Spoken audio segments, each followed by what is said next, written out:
Bojo and Dinaway Maganadog. I'm coming to you again today with rugby voice again. Trying to be a little more receptive to the nudges that I'm getting from my ancestors and my guardians to speak truth. Tebwe. Ni Debwe. I speak truth. So I still have some rugby voice. What I wanted to talk to you about is, it feels really chaotic out there. We do not have, we have very few sources that we can lean on to tell us the truth about what's going on. And that is our cue to lean more into our truth.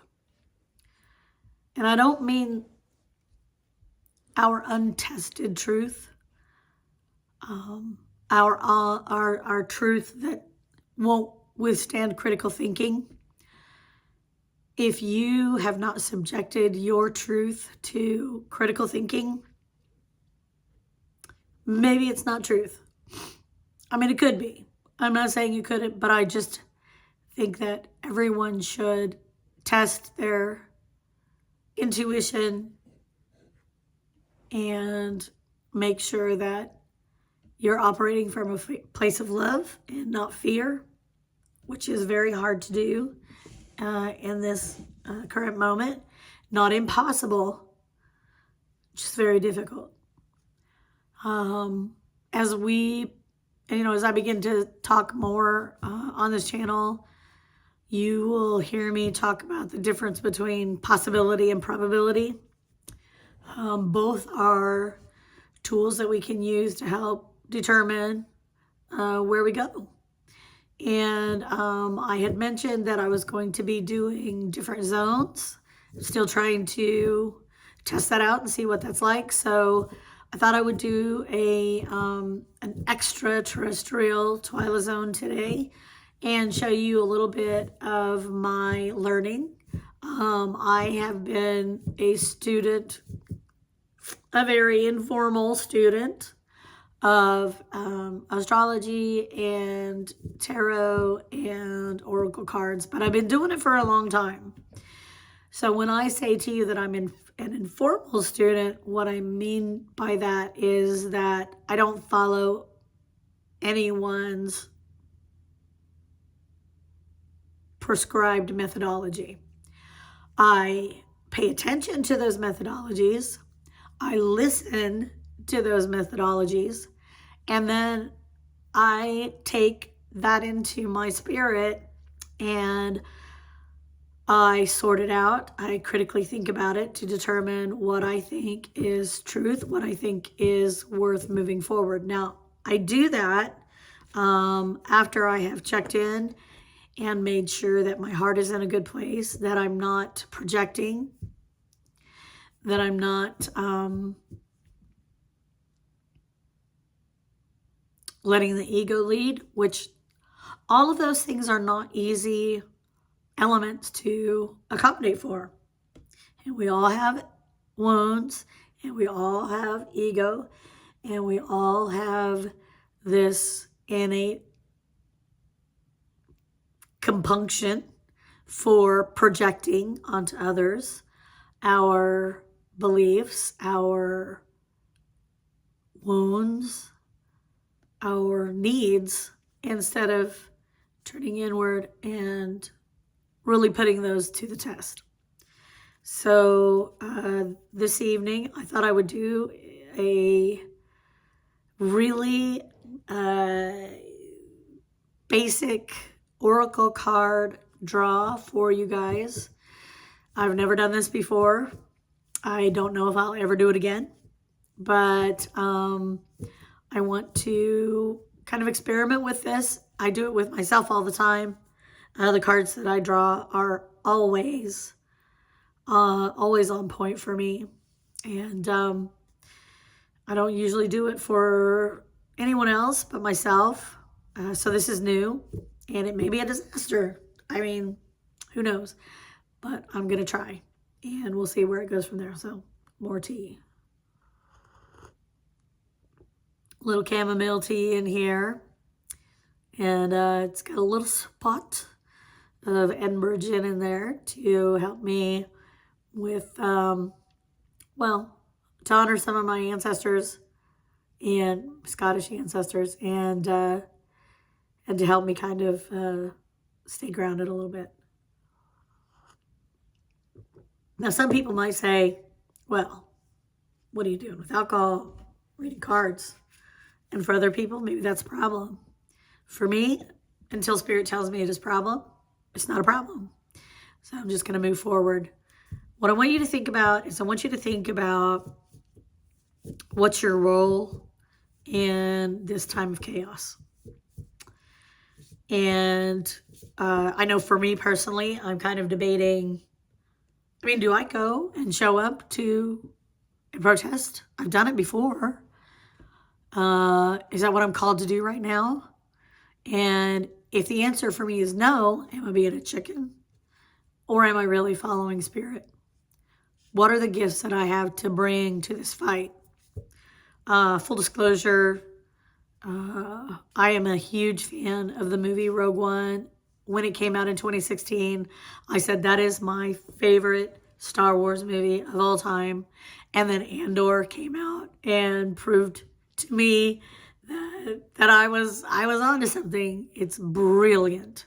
So when I think about what our roles are in terms of standing up to abuses of power, what are they? And everyone has a different role.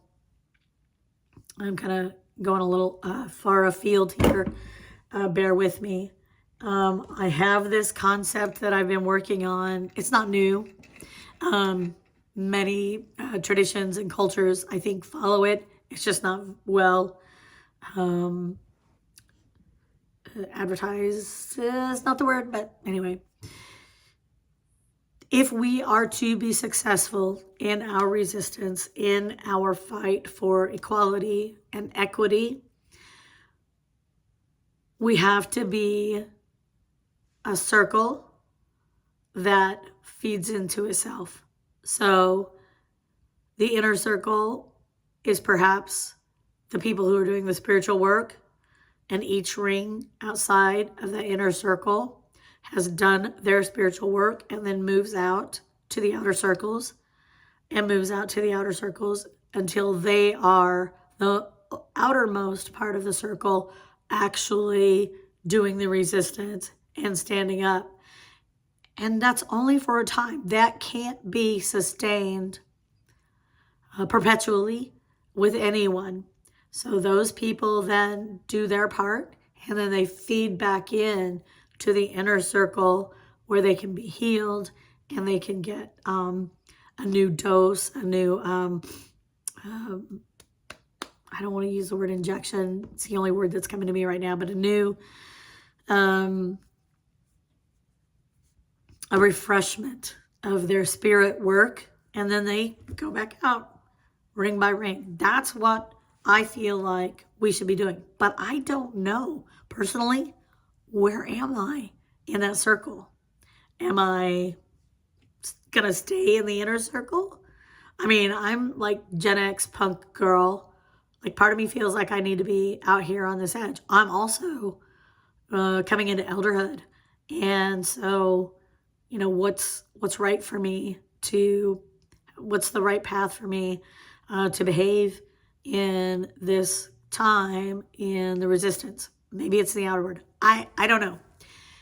So that's all full disclosure to let you know. I don't know what my role is. And I'm hoping that as I go through this process, I'm not only discerning in a more concise way and with wisdom, what is my role? Like, where am I to be right now? Where do I start?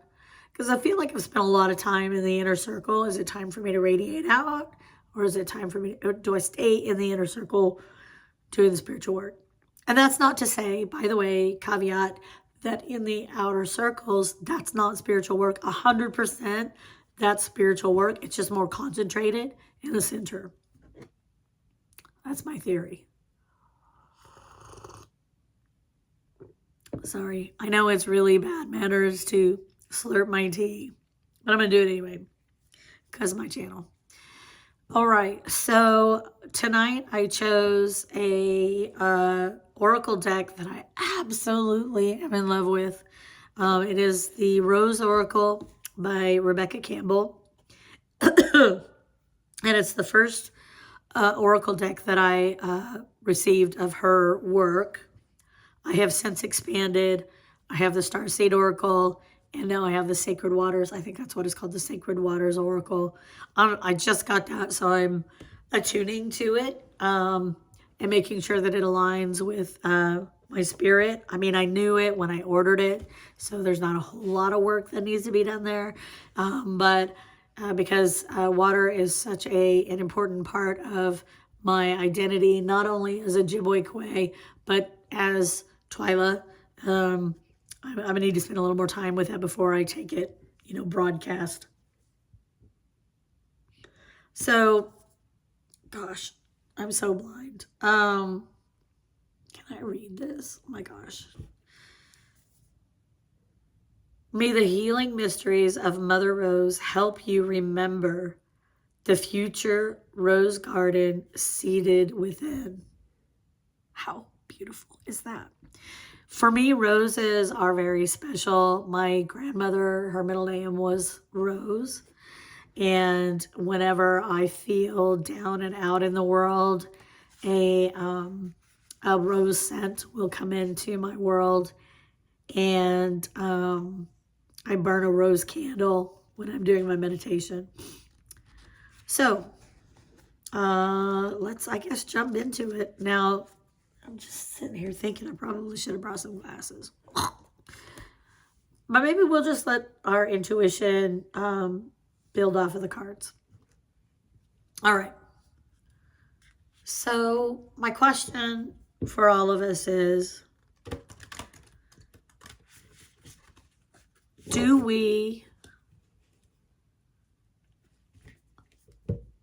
is it appropriate that our resistance is a circular path? That we begin in the middle and we radiate out in each ring.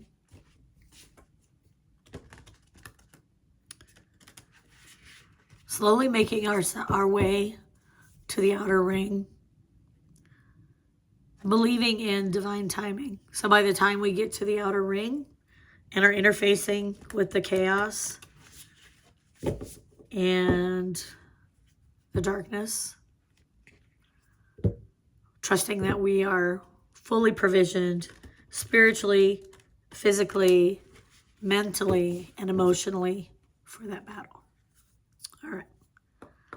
Here goes nothing. I hope this is helpful. I'll draw the first card.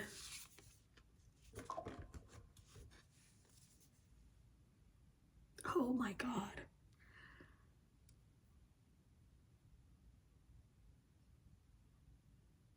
I'm going to put it up. It's called the Fertile Void. Inner winter, rest, patience, potency, secret beginnings. Let's see if I can show this to you with my cheap-ass phone. It's not cheap, but it's backwards. Anyway. What do you guys think? Does that resonate with you? I mean, clearly it did for me.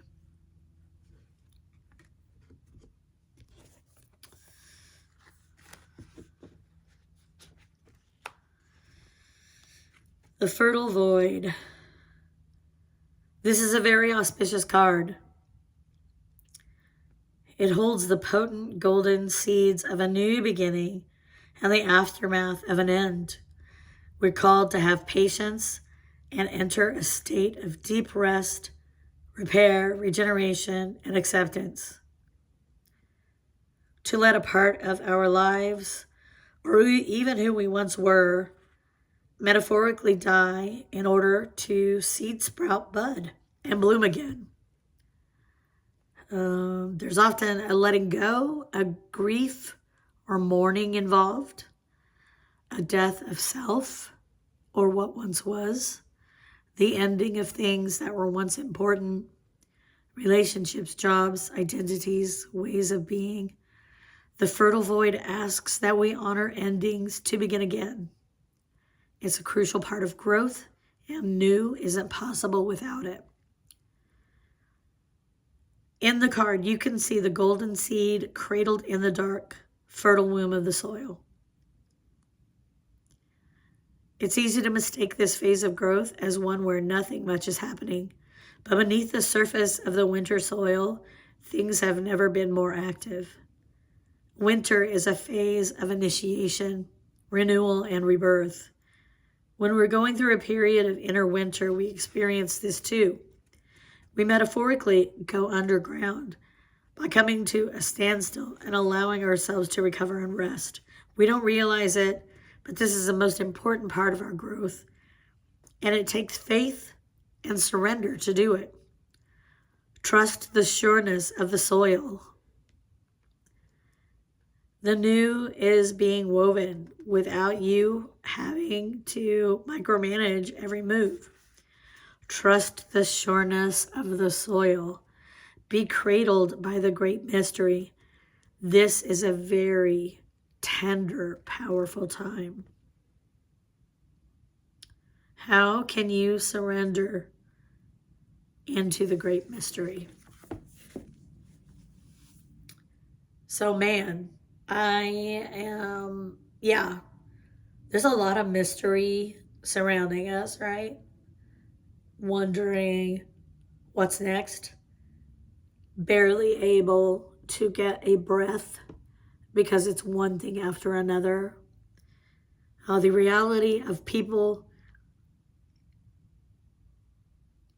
leaving the planet, leaving our communities, it calls us, it evokes an urgency, and rightly so. But understand that you have to figure out how to recharge yourself, to trust in the sureness of the soil.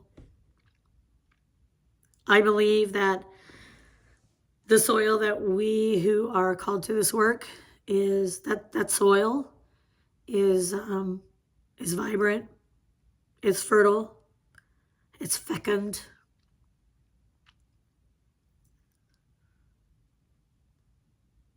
Yeah. It feels like a void. It feels fruitless. It feels disempowering. But the empowerment, nevertheless, if you trust in the sureness of the soil,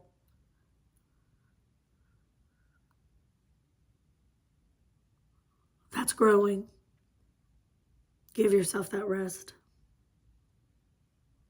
All right, that's the one card. That's the top card. Okay. And the bottom card is healing the mother line. Healing, ancestral work, mother line, growing up. My gosh. You know, it's a really interesting time where a lot of the energies that we are feeling called to resist are so immature, spiritually, mentally, emotionally, very tantrum-like, right?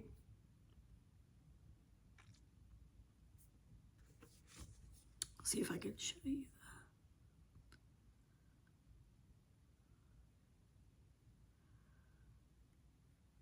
that. There's the image of it.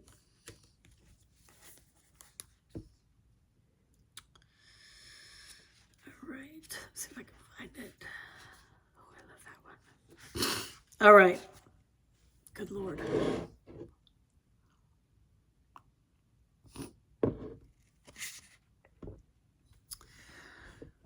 We're living in a time of complex healing, especially when it comes to the mother line.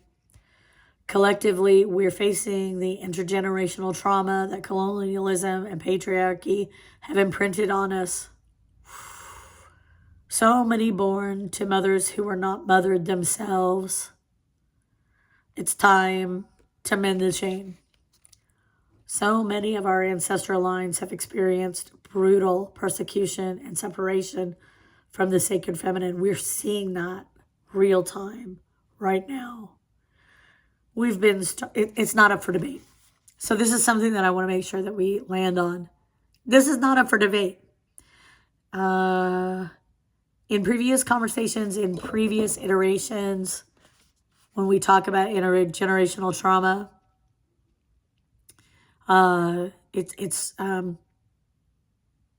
the truth tellers have been fictitiously pulled into a drama of proving that what they know to be true is actually true. No longer are we there. We see it happening. It is real time. And the work that we've done up till now, still got to do it. Still got to do it. Now's our time, is more what I'm saying. Okay. So many of our ancestral lines have experienced brutal persecution and separation from the sacred feminine. We've been starved of the great mother's unwavering embrace and instead told to look only to a male god in the sky. So many were not taught to see the sacred in all things and the feminine in all. Her stages as sacred, powerful, and holy. This way of living has gone on for too long, and we're all being called to heal it on behalf of our ancestors, past and emerging. Healing is possible. It may not be straightforward or easy, but it is possible. It can be felt forward and back. Your ancestors, past and future, are singing with you. It's time to release our mothers all the way back for what they may not have been able to give, to find a way to cultivate that loving mother within, to treat ourselves with the same deep reverence, adoration, understanding, and compassion that we longed for all along. You can be that for yourself today. You can meet yourself where others could not. And as you do, future ancestors will bless you for finding the courage to release, oh good Lord, and heal deep. And there's this thing called the rose transmission. I reach all the way back to the original mother, and I set all the mothers and myself free. Okay, so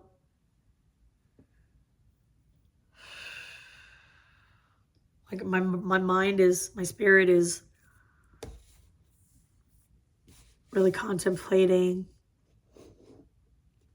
how does that square with what we see happening today.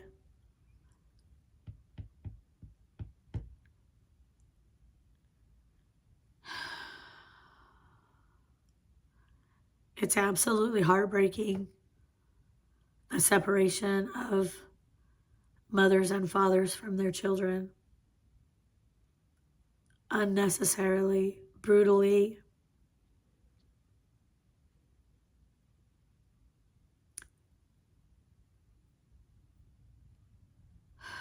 And it can feel like we're lost, like we're powerless, because those lives are changed. Those lives are gone. I want you to, if you can, receive this message and understand that if all you can do right now is this spiritual work, it is important, but stay open, stay attuned to when the ancestors, to when you are called to do something more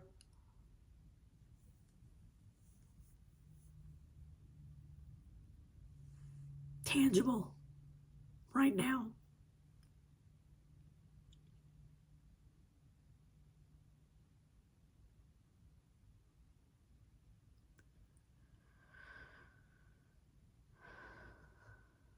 If you are only able to be in the inner circle, man, be about it.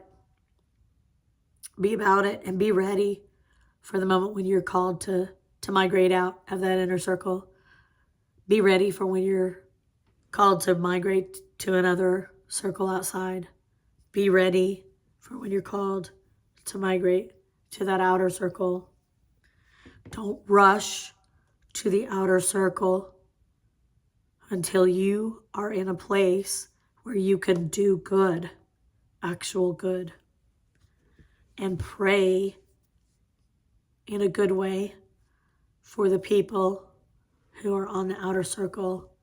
Be ready to give them assistance at any time. Yeah. You know, I just, I don't want to be spiritually bypassing anything. I don't want to be like, oh, this is fine. This is all you have to do, because we have to act. But also we have to be really, really strategic and wise about that action, because we don't want to be the match that lights the fire that people are continuing to pour fuel onto. Yeah, just be strategic. Understand if all you're capable of is being in that middle, like, be about it. Be about it. Be dedicated to it. And do what you can to help the people on the outer perimeters. Okay. This has gone way longer than my normal videos. And, maybe one person will see it. That's fine. That's totally fine. If one person sees it, I'm fine. If you're that one person and it was meaningful to you, please share it with others that you think might also benefit from it. And in the meantime, know that I'm with you.